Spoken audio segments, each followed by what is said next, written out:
Bonjour à tous, aujourd'hui on va parler d'un sujet incontournable, le sell-in et le sell-out. Oui, ces termes marketing font parfois peur, mais je vais vous expliquer ce que c'est et comment les utiliser pour booster vos ventes. Alors soyez prêts à devenir un pro du sell-in et du sell-out et à optimiser votre distribution. Allez, on est parti. Commençons par la base. Qu'est-ce que le sell-in et qu'est-ce que le sell-out ? Le sell-in, c'est quand vous allez vendre vos produits à vos distributeurs. Par exemple, vous vendez des rouges à lèvres, vous allez les vendre à Sephora, votre distributeur. Le sell-out, c'est quand vos produits sont achetés par des consommateurs finaux dans ces magasins, chez ces distributeurs. Alors pourquoi c'est important de maîtriser le sell-in et le sell-out ? Parce que les leviers pour convaincre les distributeurs et ceux qui vont faire acheter vos produits sont différents mais étroitement liés. Des produits qui se vendent bien, sell-out, vont faciliter les commandes, donc le sell-in, et vice-versa. On va rentrer dans le détail sur le sell-in, sur comment vous allez pouvoir convaincre et fidéliser vos distributeurs. Parce que oui, réussir son sell-in, c'est crucial. Les distributeurs sont vos clients et sans eux, vous n'arriverez pas à toucher les consommateurs. Pour bien faire, je vous encourage à identifier vos points de vente, GMS, boutiques spécialisées, pharmacie, tout en gardant en tête que chaque circuit a ses règles. Ensuite, construisez un argumentaire percutant avec un produit qui a un bon rapport qualité-prix, un plan d'activation directement chez votre distributeur avec de l'animation, des promotions, etc. Des marges attractives, du cross-selling et de la montée en gamme, et bien sûr, un service client impeccable.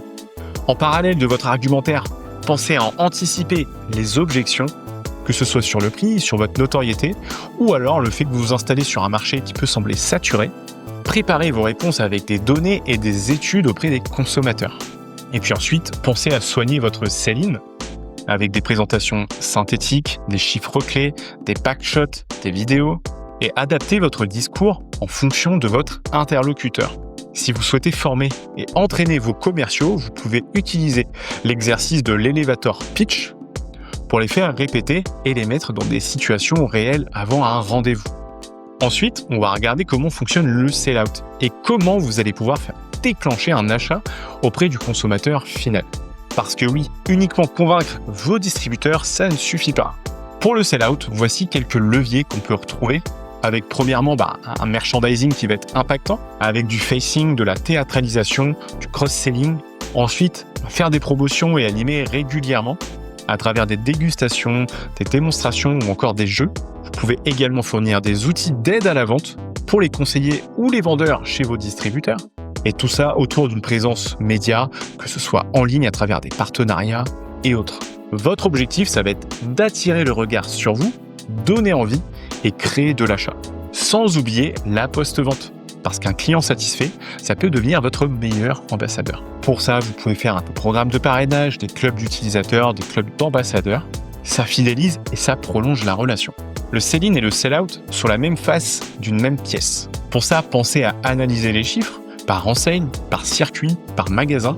Ça vous permettra de détecter des frictions dans la distribution et d'être proactif pour ajuster votre plan commercial et marketing. D'ailleurs, vous pouvez utiliser le Sales Through. C'est un outil qui vous permet de comparer les commandes et les ventes auprès des consommateurs finaux. Plus le taux est élevé, mieux vos produits s'écoulent.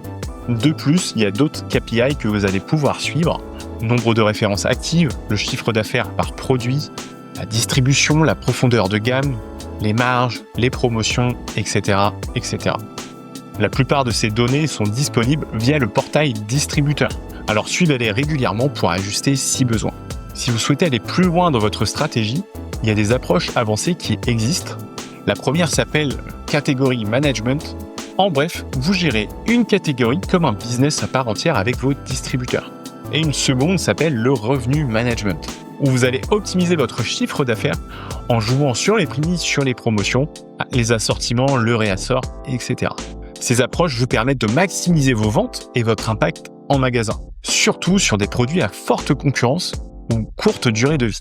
Bon, pour que tout cela, ça marche, il faut que vos équipes elles soient alignées et tirent dans le même sens. Parce que oui, vos commerciaux, votre équipe marketing, vos chefs de projet vont devoir collaborer ensemble. C'est à vous de leur partager les résultats du sell-in et du sell-out, de construire ensemble des plans d'action communs, de célébrer les succès et de partager les bonnes pratiques. Vos équipes seront plus fortes avec une vision à 360 degrés. Mais c'est à vous de les nourrir d'insights consommateurs et distributeurs. Vos dispositifs deviendront donc de plus en plus efficaces. Pour vos revendeurs et vos distributeurs, on vous encourage à créer un programme d'incentive sur mesure pour booster l'engagement de vos distributeurs. Par exemple, avec Maslow, vous allez pouvoir créer des challenges, mettre des classements, créer des compétitions, faire de la formation en ligne, des récompenses attractives avec des prix, avec des avantages exclusifs et autres cadeaux. Parce que oui, vous, votre but, c'est d'avoir un réseau motivé, avec des sell-out qui décollent et des distributeurs qui sont ravis. Alors retenez bien, maîtriser le sell-in et le sell-out, c'est la clé pour booster vos ventes et votre distribution. Travaillez vos stratégies, analysez vos données, impliquez vos équipes et vos produits se vendront certainement mieux. Et ce, partout. Si vous voulez aller plus loin, n'hésitez pas à suivre notre chaîne YouTube. Je vous encourage également à aller sur notre site internet où vous allez trouver des articles, des livres blancs et d'autres vidéos sur cette thématique. Et puis moi, je vous dis à très vite pour une prochaine vidéo.